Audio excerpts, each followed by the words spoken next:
तो hello everyone, today will discuss about current density. तो आप देखो करंट डेंसिटी का मतलब क्या है भाई। करंट डेंसिटी रिप्रेजेंट करता है जे को।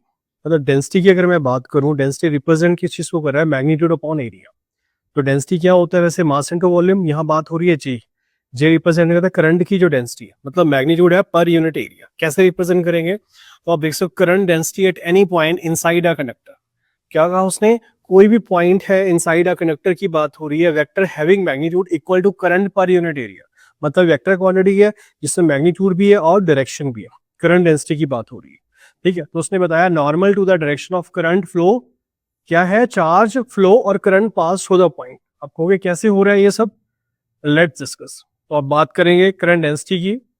So let's see, this is a formula of current density. अभी मैंने बताया करंट पर डेंसिटी पर यूनिट एरिया है ना, पर यूनिट एरिया जो है मेरे पास है। अब देखो ये क्या है, एरो रिप्रेजेंट कर रही है मैग्नीट्यूड और डायरेक्शन को बता रही है। जो हम बात करें एरिया पर यूनिट एरिया, अब देखो इसमें एंगल भी दे रखा है। जब एंगल करंट के साथ मूव कर रहा है तो इसका मतलब क्या आएगा, जो एंगल बेस के साथ जा रहा है, तो बेस किसके साथ होता है, हमेशा कॉस की बात करता है। अगर परपेंडिकुलर के साथ जाएगा तो साइन यूज करेंगे। तो उसने यहां बताया भी है, cross section area is not normal to the current. कहता नॉर्मल नहीं है, ये एंगल क्रिएट कर रहा है। कौन सा एंगल क्रिएट कर रहे हैं, थीटा। तो देखो वो डायरेक्शन ऑफ करंट किस चीज को बता रहा है, कहते हैं यहाँ करंट मेरे पास है अपॉन एरिया है, एरिया डी कॉस थीटा है। जब मैं डी आई निकालूंगा तो मेरे पास ये फॉर्मूला आएगा। अब मैं इसको जब वेक्टर फॉर्म में लिखूंगा then I can write this is a vector form. ठीक है, अभी इंटीग्रेट किया जा रहा है इसको।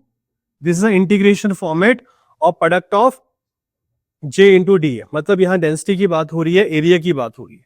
तो जे रिप्रेजेंट कर रहा है किसको, डेंसिटी को बता रहा है, करंट की जो डेंसिटी है।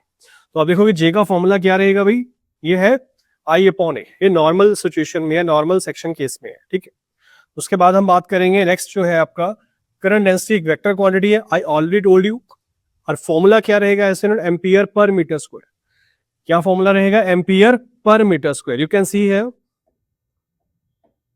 एम्पियर पर मीटर स्क्वायर, ठीक। ये डायमेंशंस भी हमें दे रखी है और यूनिफॉर्म रेट क्या है। अब करंट ये है और ये है एन क्यू वी। मतलब यहां मैं करंट की बात करूंगा तो मेरे पास क्या आएगा, करंट जे इंटू ए। अब जे मेरे पास क्या है, जे की अगर मैं बात करूं एन क्यू वी, ये मेरे पास है, नहीं, पर यूनिट एरिया। तो अब देखो करंट डेंसिटी रिलेट किससे कर रहा है, इलेक्ट्रिक फील्ड से रिलेट कर रहा है। और जे की वैल्यू क्या है, सिग्मा इंटू ई, ये मेरे को दिख रहा है। और रो क्या है, कनेक्टिविटी को रिप्रेजेंट कर रहा है। रो इट इज कनेक्टिविटी, और ये मेरे पास क्या है, रेसिस्टिविटी। अब रेसिस्टिविटी क्या होता है भाई, मटेरियल की रेसिस्टिविटी। आप कौन सा मटेरियल यूज कर रहे हैं उसकी एक पर्टिकुलर रेसिस्टिविटी होती है कि करंट को जो अपोज कर रहे हैं वो कितने परसेंट, ठीक है, उसकी स्पेसिफिक वैल्यू होती है। और यहाँ किसकी, कनेक्टिविटी। तो कनेक्टिविटी की वैल्यू भी कंसिडर की जाती है, डिपेंड करता है मटेरियल पे, या गिवन होता है या हमें मोस्ट ऑफ क्वेश्चन में दे रखा हो।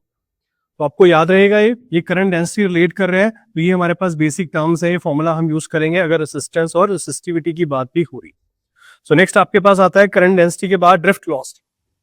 तो drift velocity most important part. Drift velocity का मतलब बेसिकली होता क्या है, जो मेरे पास करंट किस फॉर्म में जा रहा है, ग्रुप फॉर्म में जा रहा है, कलेक्शन फॉर्म में जा रहा है, ड्रिफ्ट की फॉर्म में जा रहा है, जब हम उसको एवरेज की फॉर्म में फाइंड करते हैं।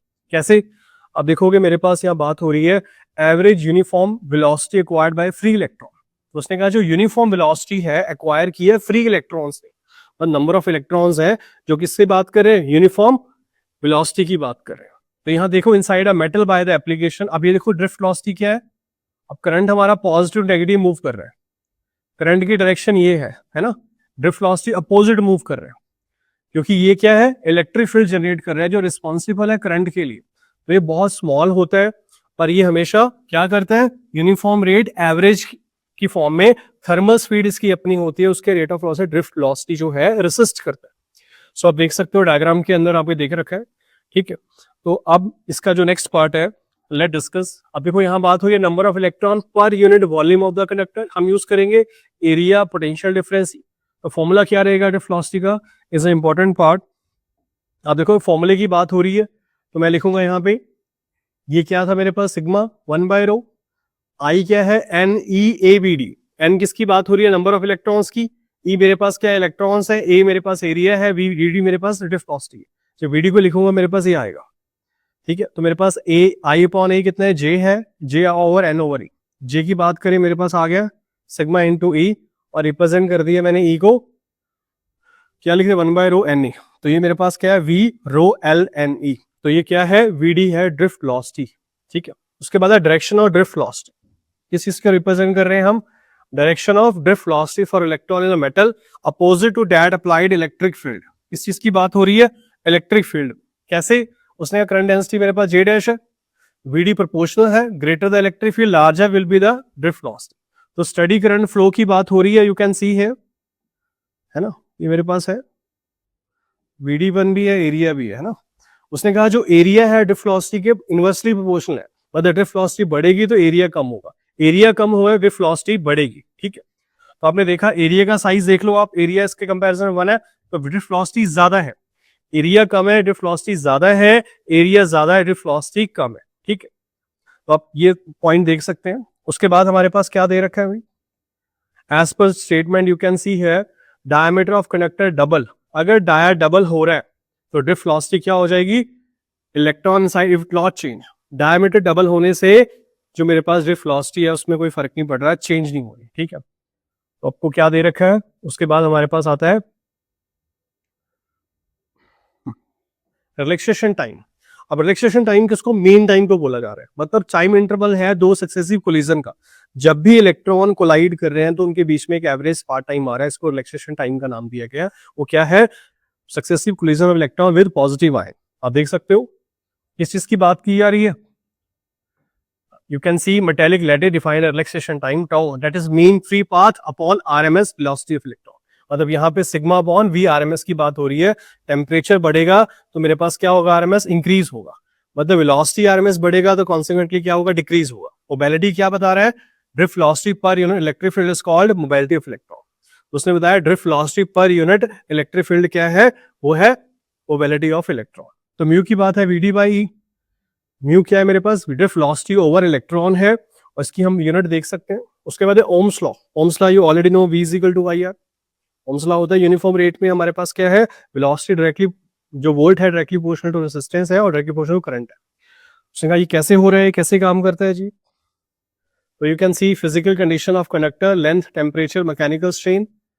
इसमें करंट मेरे पास जा रहा है डायरेक्टली प्रोपोर्शनल पोटेंशियल डिफरेंस के है, you can see V equal to IR। R क्या प्रोपोर्शनली कांस्टेंट है जो इलेक्ट्रिकल रेजिस्टेंस की बात कर रहे हैं। ओम्स लॉ यूनिवर्सल लॉ नहीं है, जो सब्सटेंस ओबे करता है ओम्स लॉ को, जैसे ओमिक सब्सटेंस, वो कौन सा सब्सटेंस है, ओमिक सब्सटेंस है।